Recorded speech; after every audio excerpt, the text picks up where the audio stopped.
And welcome. Thank you for joining us once again for the February session of the USITT Midwest Section Speaker Series. Tonight, our speaker series is focusing on rigging. And I'll be your host tonight. I am not a rigger. I am Jana Henry Funderburk, and I am a costume person. So we're going to start with our riggers and we'll go around and let's do just a round of introductions and um, just a short bio and maybe how long you've been a ETCP rigger. All Tyler, right. you want to go first? Yeah, I'll go first. I'm Tyler DeLong of DeLong Rigging Solutions. The short bio is that I am a third generation rigger. So I was kind of predestined for this path, if you will. I went to Indiana University, got a BA in theater with a minor in telecom and labor studies, which I like to joke that I got a degree in being a union stagehand. And then I pretty much immediately ran away with the circus, thanks to Mr. England over there, and then ended up going to the Broadway style stuff because I liked it more. Um, yeah, now I own my own company and we do really weird rigging stuff. And I have had my ETCP certification in both theater and arena for about 7 years now. Great. Thank you. Mo, would you like to go next?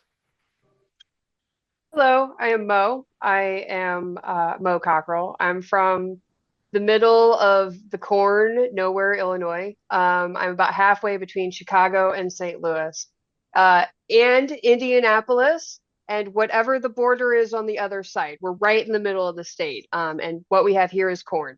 So Where there, are you? I'm in Bloomington, Peoria.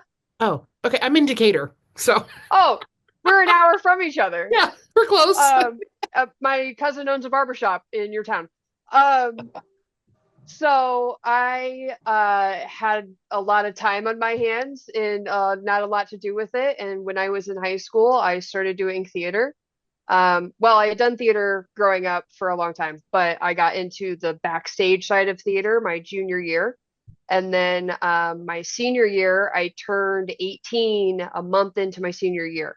And the guy that taught lights and sound at my high school was the vice president of our stagehand local. And he was like, "Hey, do you want to do this for real?" And I was like, "Absolutely. Yes, please." And so I started my first show 2 months after I turned 18. And I started rigging 3 years later because all the cool kids were doing it, and I saw the defying physics of what we do for a job, right? Like hanging heavy things from the ceiling was just like the neatest thing that we could do.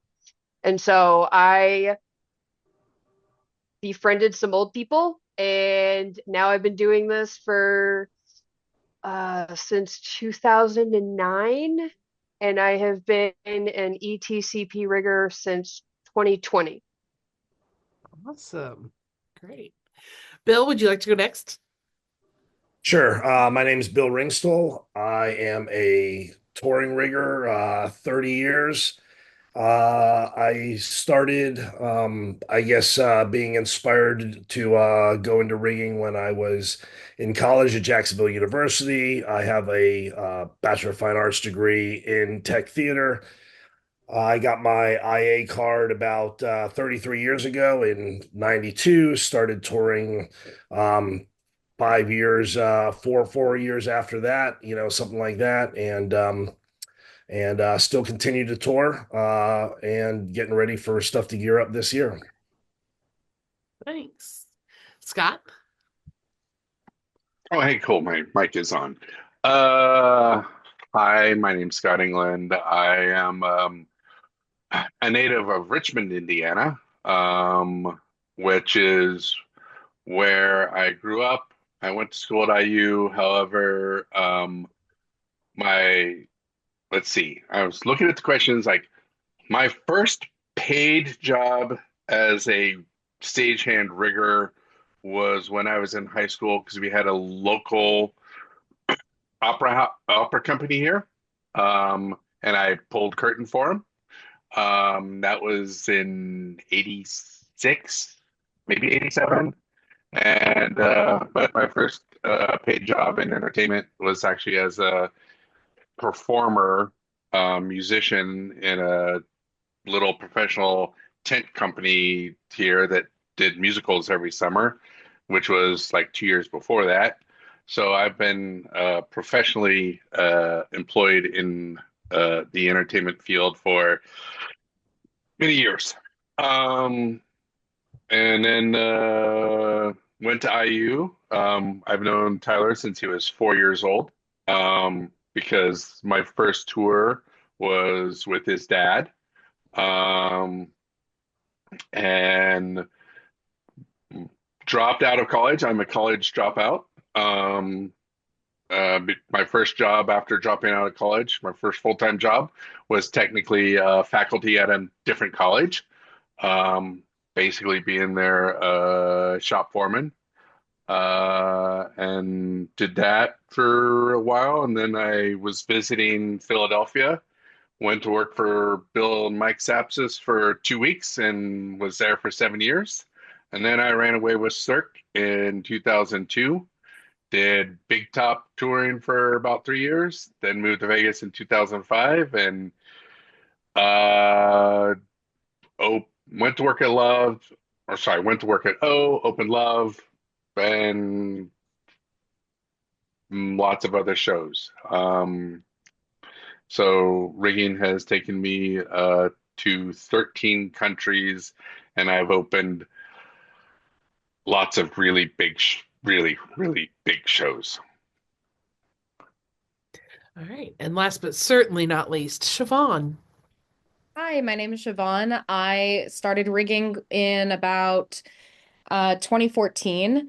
I was a college student at that time. I started as a stagehand when I was in high school. So I looked up, noticed people were on the beams, and thought, hey, that looks interesting and dangerous. I want to give that a try. If I love it, I'll stick with it. If I hate it, I'll have cool stories to tell. So I stuck with it for a while, and I've gone through ground rigging, up rigging. I've done fall protection and rescue training as an instructor. I've also been a safety supervisor on random gigs. I've also more recently been an assistant director of safety and training for a national company. And then I am currently in a transitional period in my life where I'm deciding, what do I want to do next? So I am exploring and I'm finishing degrees number 2 and 3, which are in cybersecurity and management information systems. My first degree is, of course, in theater. I hear a number of you saying had a theater major, but before that, when you were in high school, what did you think you would do for a career? And I'll just toss these up, and anybody who feels like they're called to answer, please do. Um, I was geared towards music. Music. That was my whole life was music. That's all I knew. Um, but I also knew I wasn't a great performer. It just music was what was part of my life every day. And IU had one of the top 5 music schools in the nation, and I went there, uh, auditioned for the School of Music, and didn't get in. And so then I was like, huh, what do I do now? And funny enough, that job pulling curtain in high school was sort of what led me into the back end of the dark side of entertainment. And so then, switching into being a stagehand, pulling curtain for opera, or actually lighting for opera, pulling television, the whole works, was a natural progression. But in high school, it was all about music. Awesome. When I was in high school, I started doing this my senior year. So eventually it turned into learning what touring was and realizing that that was the thing I wanted to do. But before that, I wanted to travel. I wanted to take a year and go backpacking in Europe. and see the world and everything that it has to offer and all of the foods in all of the places. And then my parents told me I had to go to college. And I was like, well, I guess I'll go to automotive school. So I actually went to college for automotive technology, and I was going to do the engine rebuilds between in drag racing.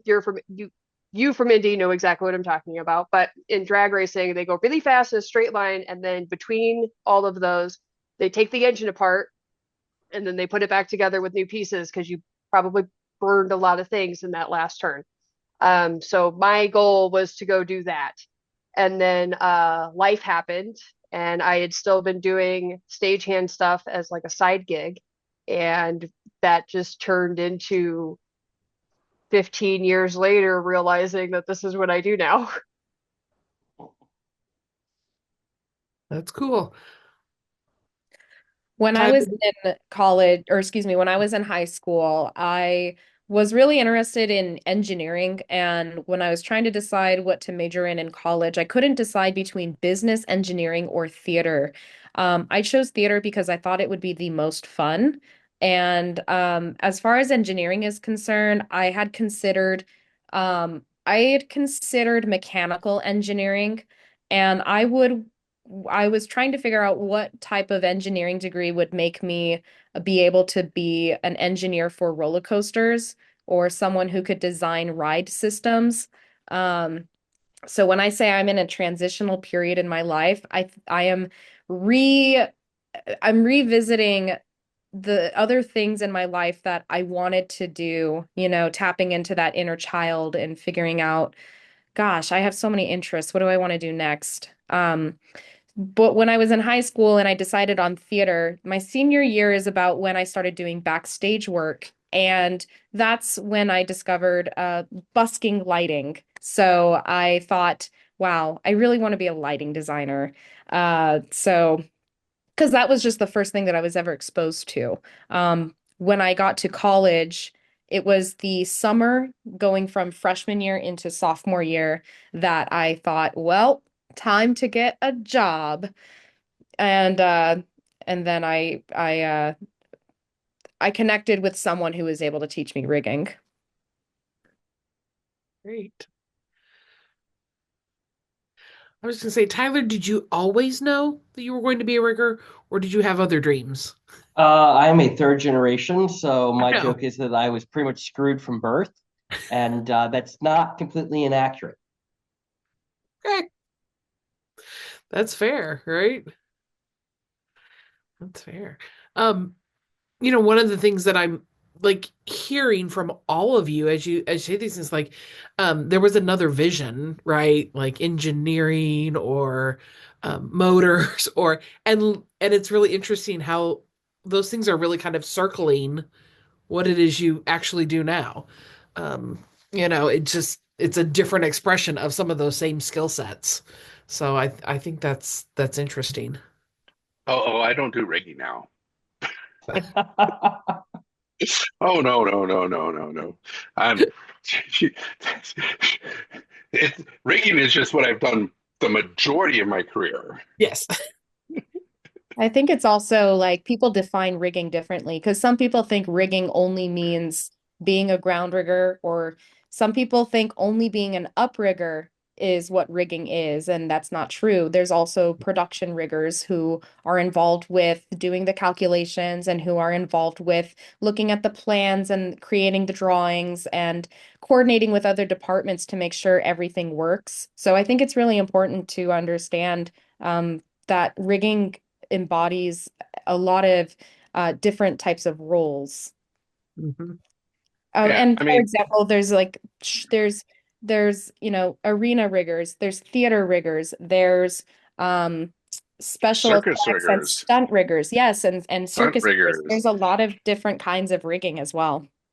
So many areas you can branch out to with anything. Once you're inspired towards the field, you can break into all those different elements, like you just mentioned. For sure, it just depends where each person path leads them, and everybody's obviously different. So It's just what you're driven to and what you're inspired to. But there's so many different aspects of rigging and even other departments, lighting, sound, carpenters, uh, video, that all do aspects of rigging, as we know. Well, And of well, course, the riggers do what they do, but different riggers do different things. And obviously, there's the two different types of ETCP certifications: arena and theater. And then, of course, even within that, as we all know. well, that I mean, to that point, my first tour with Tyler's dad, I went out as a projectionist. That's how I started the tour. I was a Ah, projectionist. Well, then it's like it was just John hanging the show. So he's like, "Hey, Scott, can you take care of hanging your screen?" And then it was like, "Well, while you're doing that, can you hang the set next to the screen? And while you're doing that, can you hang the rest of the set?" You got And so John. You as yeah, so you so get. by the end of the first year of that tour, because we did 3 summers and I did 3 summers in a row. By the end of the first year, I was projectionist set rigger. By the next year, when Rocco took over, I was projectionist and set rigger and show rigger, and then I was set rigger, projectionist, set rigger, show rigger, production rigger, and then projectionist, set rigger, show rigger, production rigger, and ATD by the last year, by the end of it, because we kept going back to the cities and the same cities, so everyone in those cities knew me, so they'd come to me, so I basically became the de facto ATD, you know. So it's like, you know, but I started out getting paid in like a full-time job in this industry in television, you know, and yet here I am. It's like, Just totally different rigging, all right in within oh, that. yeah. But I was lucky enough to have a mentor who came from opera and theater and taught me all my basic skills and that have carried me through. And I guess to students, look for those mentors, find those people that can teach you things. Because honestly, one of the reasons why I've made it so far in this industry is because I don't focus. Like rigging is what I've done the most of, but I have done projections, lighting, television, sound, um, fabrication, installations, you know, touring. Like I've diversified my knowledge so that, you know, it's like, oh, you need me to run FOH sound for Miss Indiana Teen Pageant? Okay. excellent. I am Siobhan, do you have oh, sorry. Yeah, I wanted to comment on diversifying your skills. It's very true. Rigging transcends into other different types of jobs. So, for example, the gravity works the same no matter where you are, surprisingly, unless you're rigging in Mars, I guess. But, a lot of the knots, a lot of the techniques that you use for rigging for entertainment and live events purposes are very similar to what you might do if you were on a search and rescue team, if you were, climbing, uh, rock faces, or um, if you were a rescue technician, or if you were a rope access technician.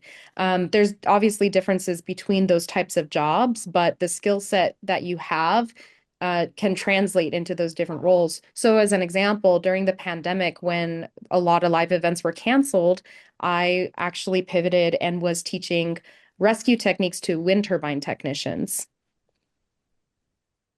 Cool. coming And from a mixed local. Coming from a mixed local, we cover a larger area in the core, and there's not really a lot to cover the surrounding areas. So you end up having to do a lot of different things. So we have a couple of different arena venues, and we have a couple of different theater venues, and we have some exhibit halls.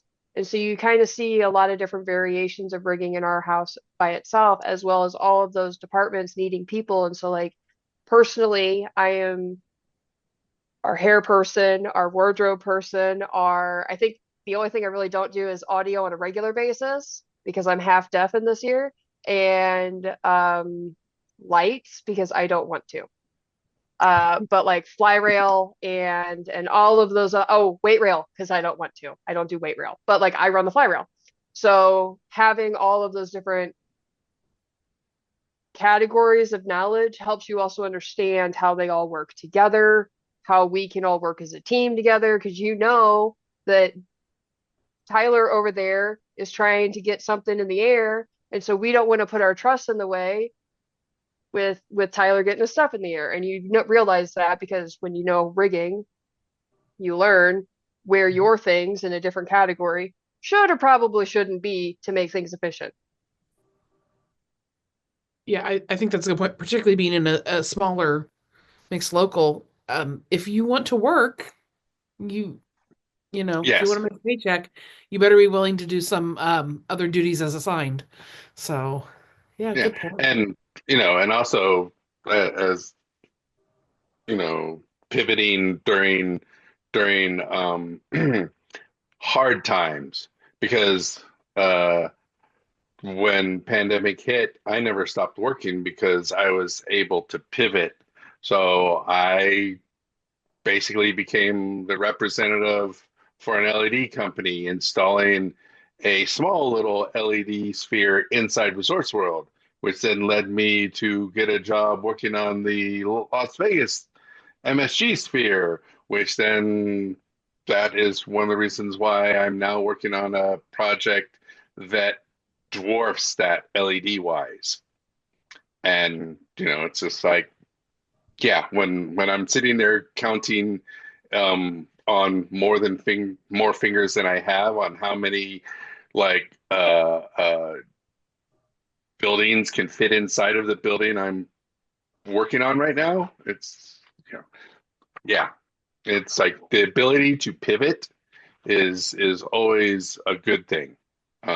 So diversify your knowledge. That's a great point. Um, so what advice would you give to a high schooler who's maybe thinking they want to rig? Learn your Learn your knots. knots. I knew that was going to be the answer. As a costume person, I knew that was That going to be that the that that answer. is step one. Knowing the knots, and that's Boy Scouts, Girl Scouts, anybody in between. Basic knowledge of knots, yeah, for sure. If Bowling, you're on a clove, yeah, half hitch. if you're on a if you're near the coast, go hang out at at the marina. Go play, go see if you can help out at a sail shop who's like redoing rigging on a sailboat because it's applicable to what we do. Some general advice that I have that applies to rigging and life, and this comes from my experiences in becoming a rigger. When you are learning, learn from as many people as you can. There are more than one ways to do something, and there are more than one ways to do something safely. There are also there are several ways to do something unsafely. So be discerning, have a good, have a good critical eye, take everything with a grain of salt, but most importantly, learn from different people. And if you ever come across someone who is telling you that you are not good enough or that you don't have worth, and if you come across someone who is telling you not to talk to other people, that is psychological abuse. Uh that's not a person you want to be with. If you find yourself with someone who's trying to isolate you from other people, that's not good. So as you learn from other people, also be aware of people who could be a danger to you and your mental health. Yeah, I mean, always choose your mentors wisely. That being said, choose lots of mentors. I mean, one of my jokes that I tell when I'm teaching is that I can tell you 6 ways to do anything rigging. I can tell you all 6 of them are wrong. There are lots and lots of different ways to do it that are acceptable. Saying that this is the way and this is the only way, that's somebody who's either doesn't actually know more than one way, or is oversimplifying it because they don't think you're ready to learn all the different options. Something Another else. Go ahead, Mo.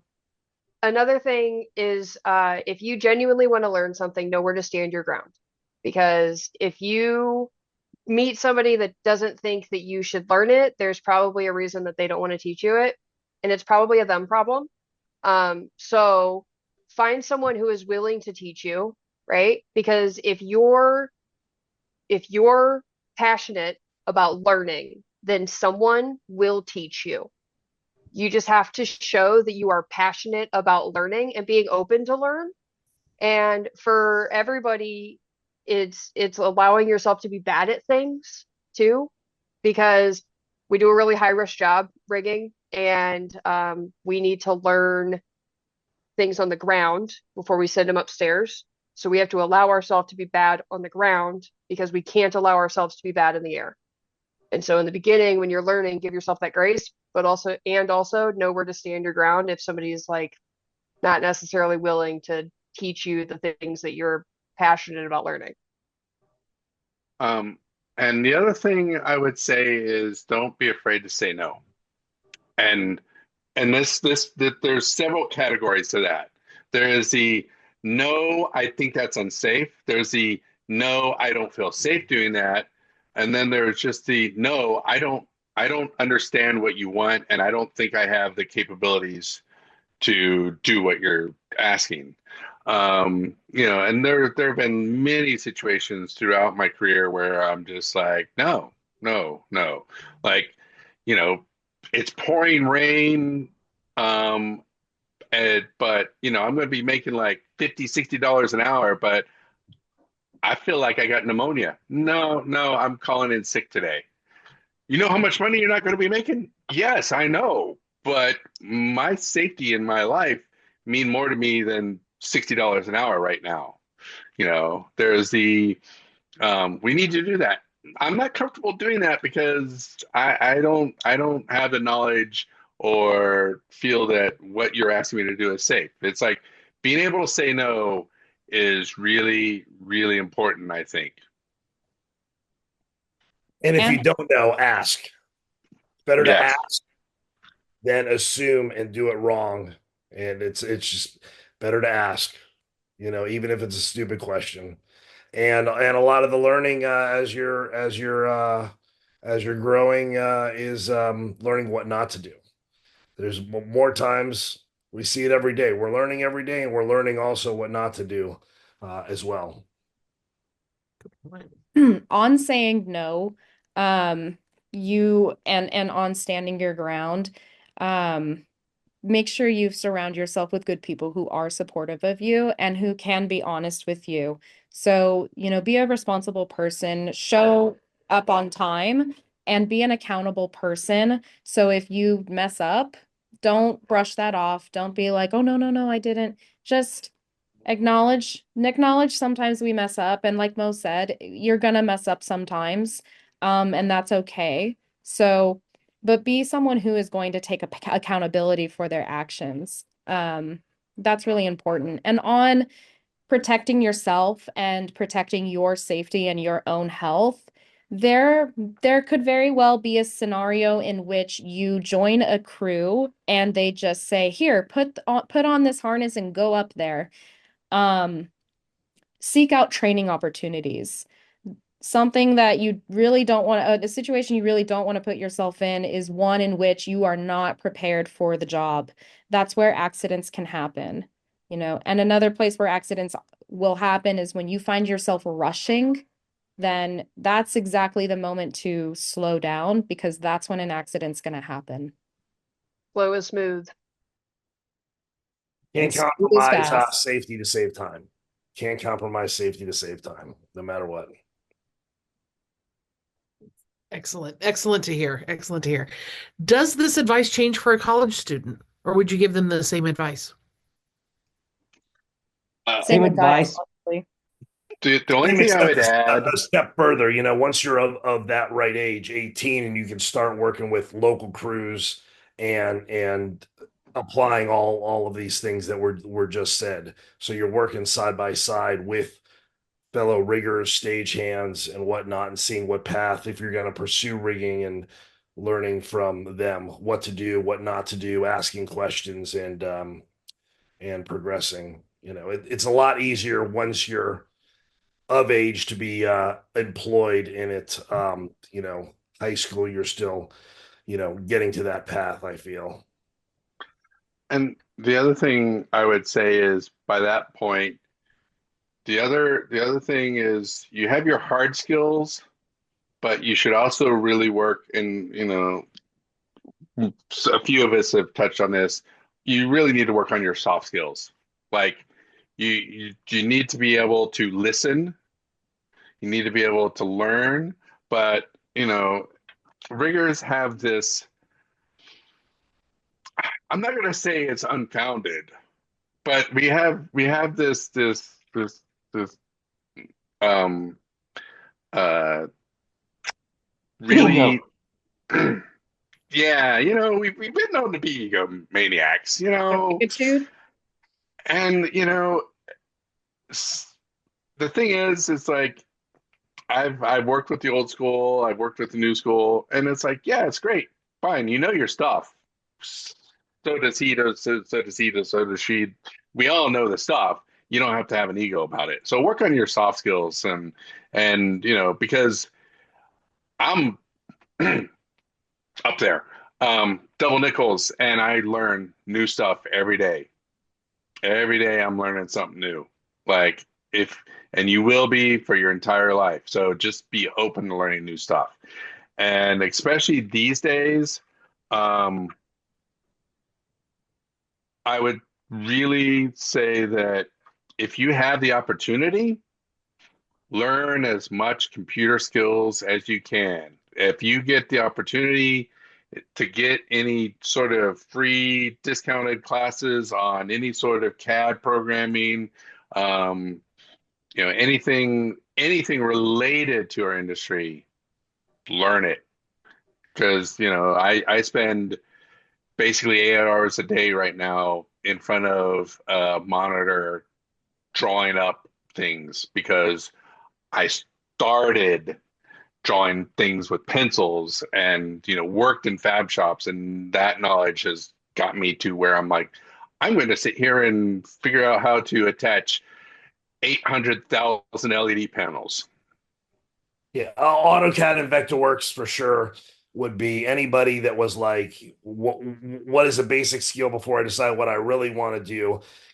As much as a typing class used to be back in the day to learn the keyboard and just be able to type um, documents out and basics like that. In our industry, knowing a CAD program like either AutoCAD or Vectorworks will definitely benefit future And careers in all departments. yeah, and if you can get time in a fabrication or a scene shop or something to really understand and learn hardware, the number of times I've been on an install and had to explain to people the difference between grade 2, grade 5, and grade 8 bolts, and understanding, like being able to say like, no, 9/16 is the socket size for a 3/8 bolt, and trying to learn the basics The of hands-on aspect hardware. definitely helps with that. Yes. If you're taking any basic stagecraft class or anything, even in high school theater or college theater courses, you would hope that they would absorb those skills as well if they're not privy to a fab shop. That's Yes. where I Like learned a lot of my set building was in my high school theater program. And then later we did a summer theater program, which I eventually was a technical director for. And having the opportunity to learn how to use power tools and build things was amazing at that age.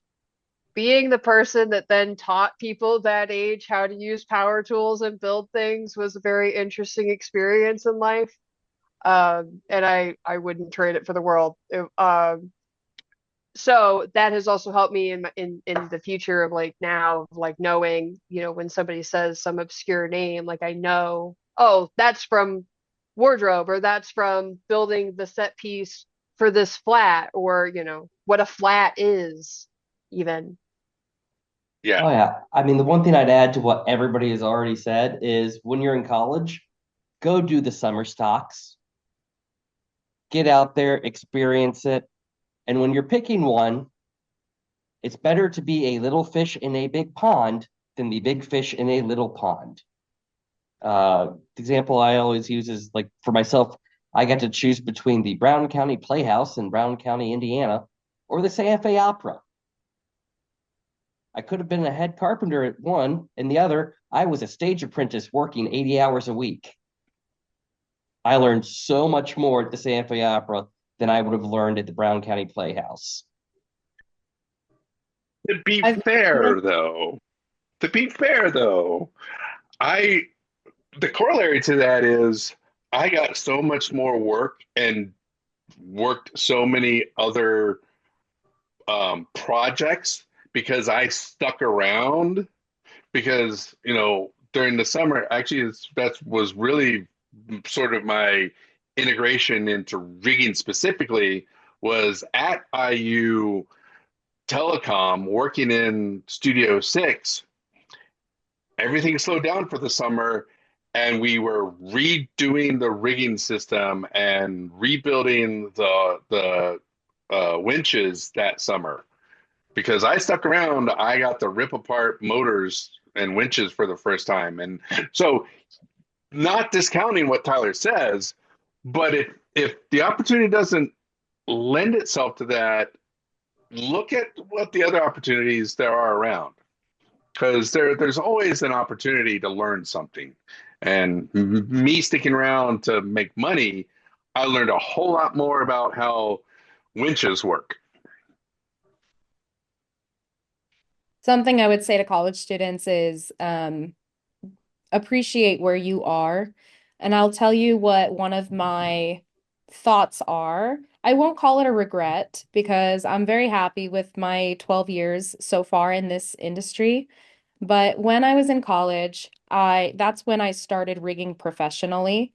And so I would choose to do rigging jobs for, big name artist here as a local rigger, instead of doing as much as I could with my own college program. And I do truly feel that I did this to myself and I missed out on opportunities to use tools that I had access to as a student that I don't have as much access to as easily as a professional now.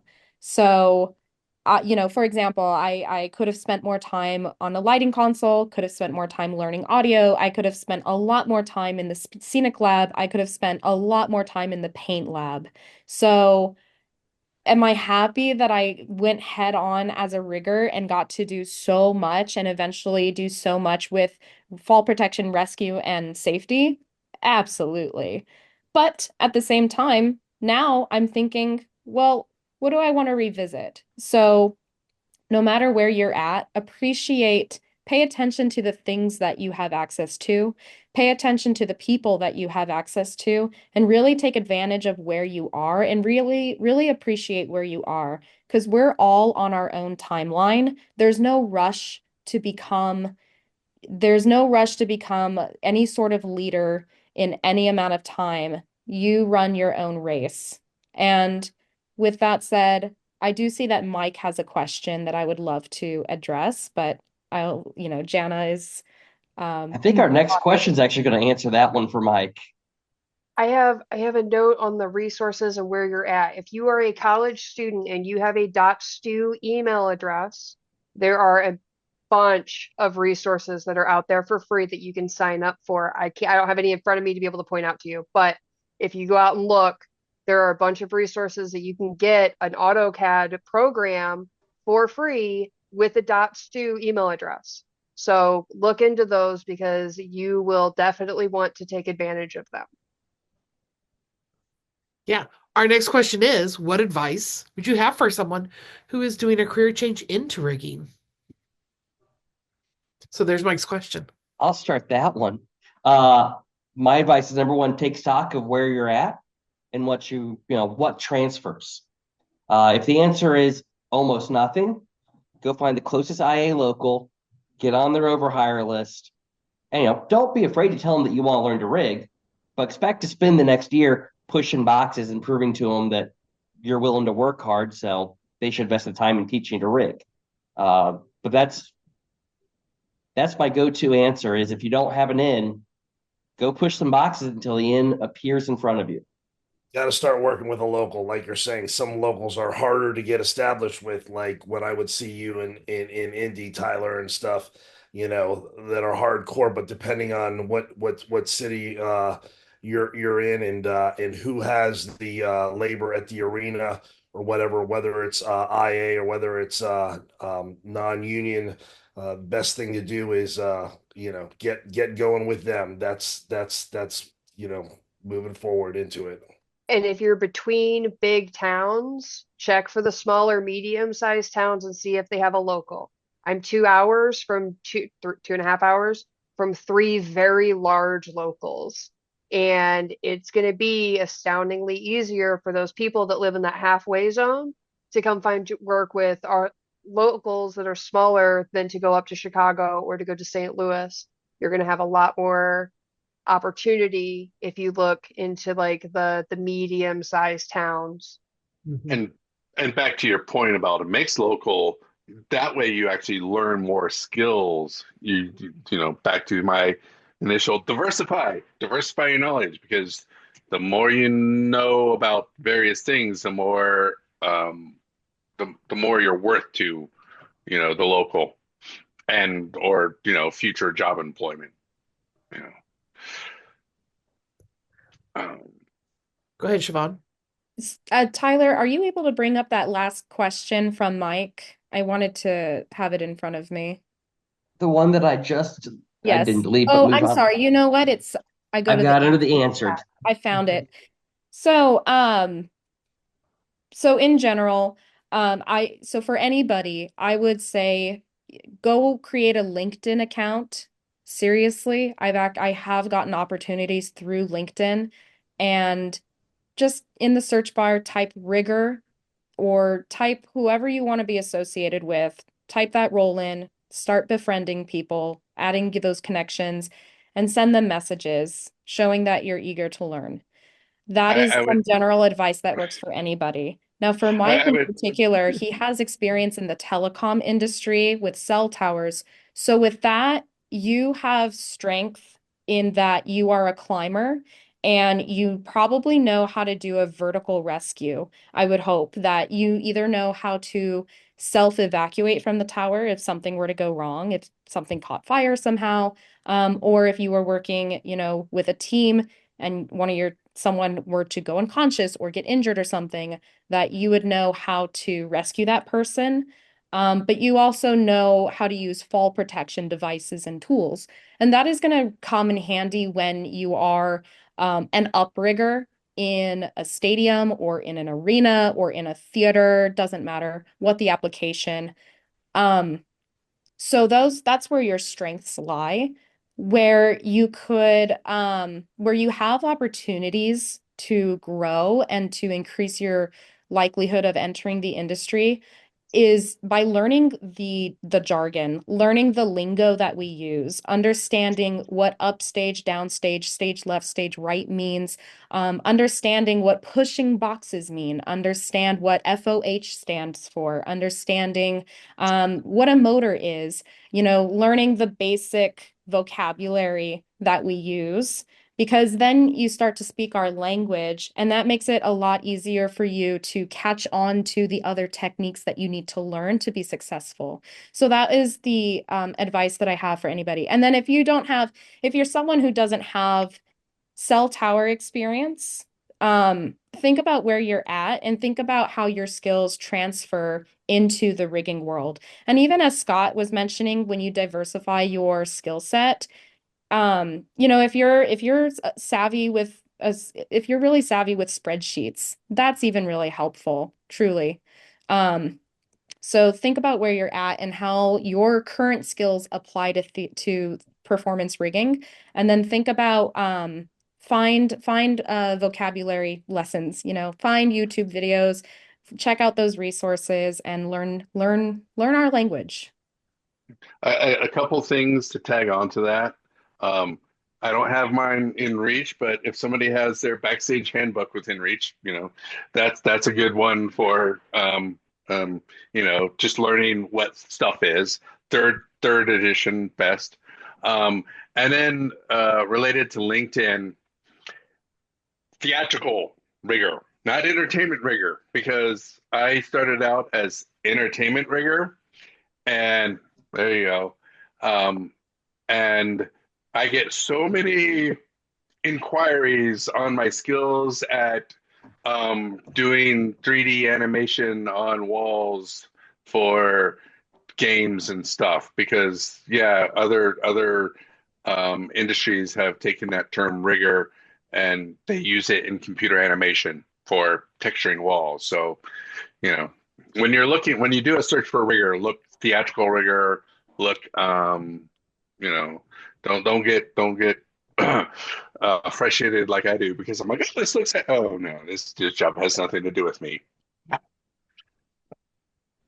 One thing that I have found, and this goes across the board, anybody, you know less than you think you do. I know less than I think I do.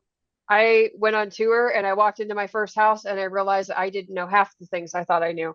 Um, and that's somebody that's been in the industry for half of my life.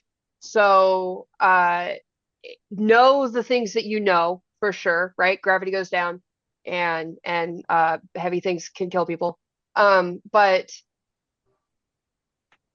question it as well, right? Like we want to learn things, we want to be open to new things, and if we're so stuck on I know this for a fact all the time, always, we're going to get in situations where we find out that we're A, very wrong, and B, we had an opportunity to learn something and improve our skills in and things like that. Coming from somebody who's done it. We've got some great links that have been dropped in the chat. So if you have more questions looking to learn more about, like we keep talking about the local, and Tyler has dropped the link there to the IATSE Stagehand Union local directory. Um, To be fair, Siobhan, Christy sent me that one as well as the one for the Vectorworks. excellent. Thank you. Christy gets Um, credit, not me. thank you, Christy. Um, and again, people develop shorthands, and um, so if you're feeling lost, those links are a great place to start clicking. Mo, here's the thing I will tell you: I'm not a rigger, but the longer I do my job, the more I realize I don't know. Uh, so it never gets um, it that feeling, never ends, right? Of I don't know everything, and you just keep go, okay, now I'm going to learn about this, and I'm going to learn about this. And right, we just have to continue to be lifelong learners who are interested, and not set in the one way to do it. That's really how we succeed. And figure out how you learn. If Mhm. you don't know how you learn, then it's going to be a lot harder too. It's not easy for everybody to teach in every kind of way by any means. So if you figure out that you're a hands-on learner, then you have to find a hands-on teacher. If you find out that you're a okay, talk me through it learner, then you need to find somebody that can talk you through it. That also being said, if you find a very good mentor that does not teach in the way that you learned, you're going to have a very difficult time picking up and retaining those skills, which can be very frustrating. Yeah, yeah, I think that's a good point. Advocate for the way that you need the information given to you. So, all right, we only have about 10 minutes left.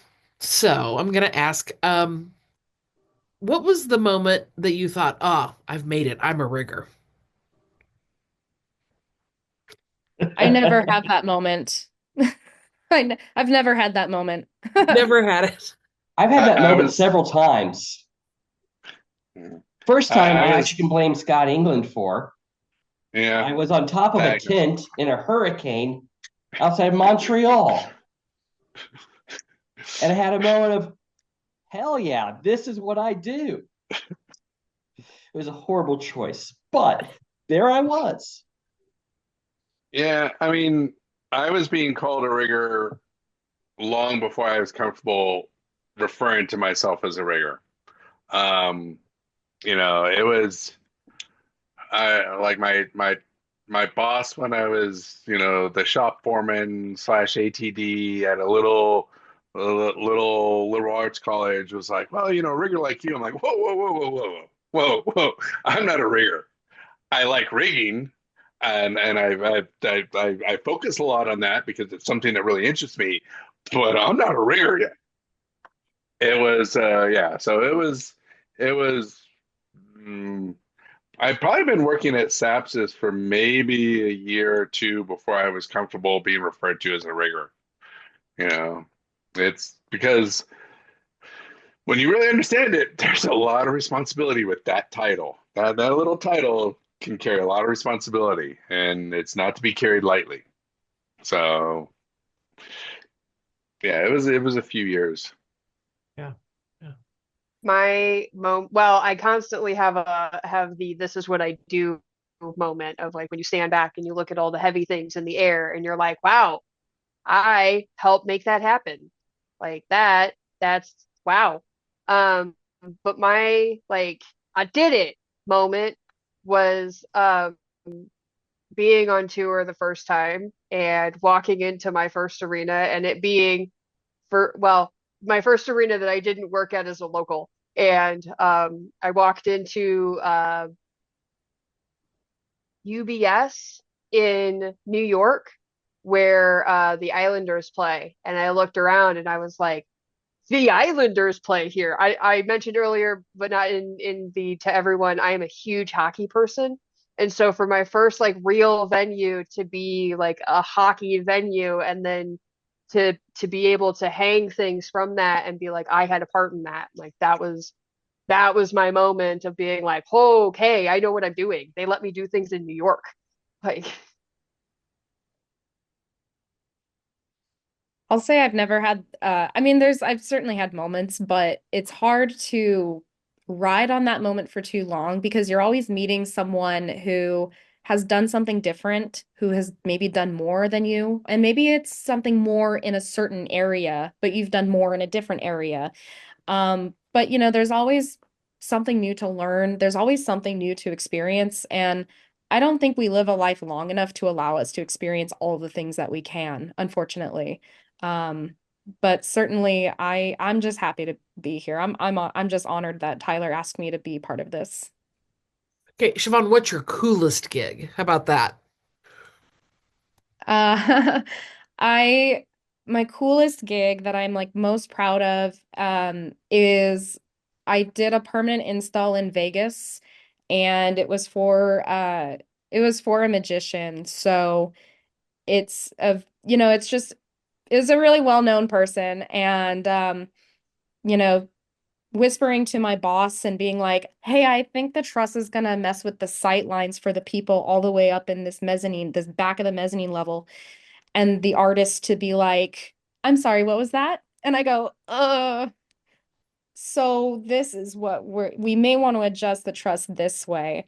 And then, the artist being like, "Oh, yeah, that makes sense. Okay." And then just continuing on with whatever other conversation we're having, or the artist walking into the office at some point when I'm in the middle of maybe writing a rescue plan, or actually, one of my, that was the coolest job. But I will also say that one of the coolest moments in that role was I was in the audience during a dress rehearsal and typing up some SOPs and rescue plans and they were doing a dress rehearsal. So, the artist and the helper, I mean the assistant, for lack of a better term, they pull me on stage and I was like, "I'm working." And they go, "No, no, come on." And so I go on stage as, a pretend audience member where they could practice that portion of the show. And then there was a spider crawling towards me next moment I knew. So it was pretty cool. The artist looks at me and goes, "What's your name?" I was like, "Siobhan." And he goes, "Siobhan?" Shabam. So that was pretty cool. That was pretty cool. It's a pretty good story. Does anybody else want to share their coolest gig? Mine is a tie between the first, like one of my first big lead rig moments in a venue. And it was one of our house venues. It was like the second or third time I had really been lead in that venue. And we get the show in, everybody's great with it, we don't have any issues. And then the show starts and I'm running spotlight and I just have this moment of Lindsay Sterling is flying from my rig. Like I am running a spotlight on Lindsay Sterling flying from my rig. Like that and then the time that I was running Pink's spotlight and I could hear her hit the stage above where I was sitting because we're on robo spots underneath the stage. And so I'm like running spotlight on her and suddenly I hear her like land where I'm sitting. Oh, of course. See, you say that, I'm like, oh shoot. So should I talk about when Lindsay Sterling came into the studio I was helping run, and I had to teach her rigger about acrobatic rigging so she could do her hair hang for her. No, that was pretty cool. I, the probably here's what I'm going to say is my probably my biggest challenge in my career is probably also one of what I feel is one of my biggest accomplishments in my career, which was opening the largest water show in the world in mainland China with 20 plus Chinese nationals as my crew, and 4 had ever worked in theater before. Not as riggers, but in theater, period.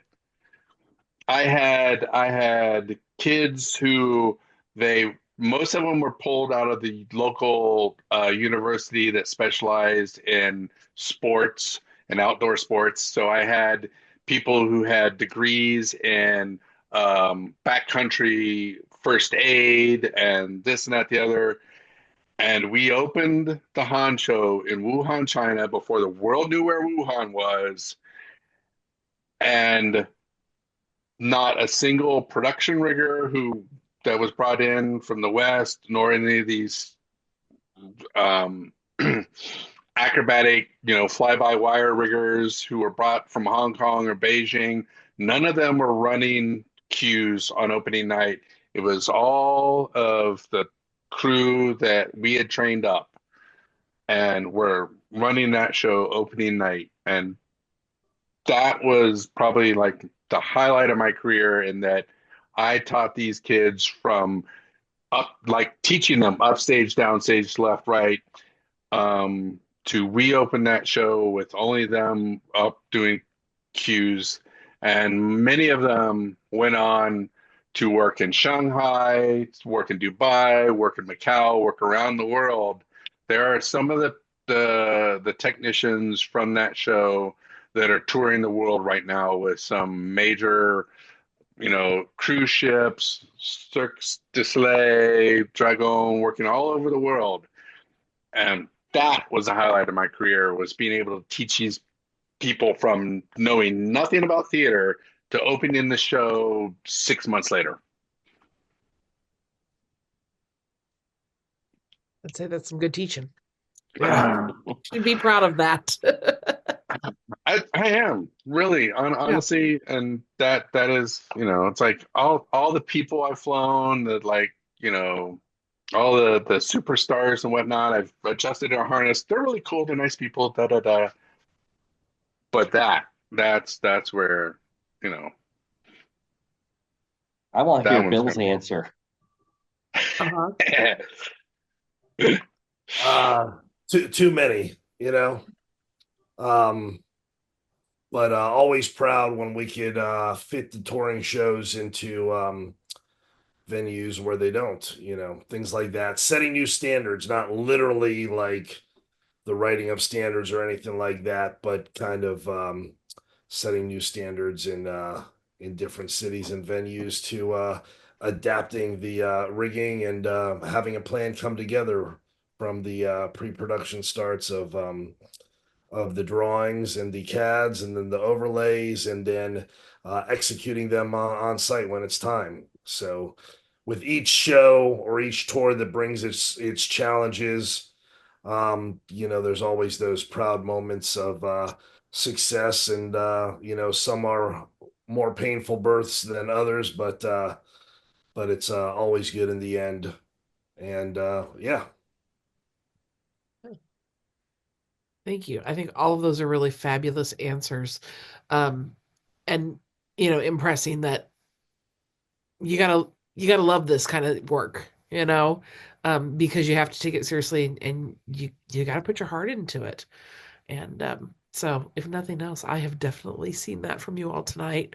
And our time is up. If we have any questions, slip them in there really quickly. We've answered quite a few already, but thank our guests for joining us tonight.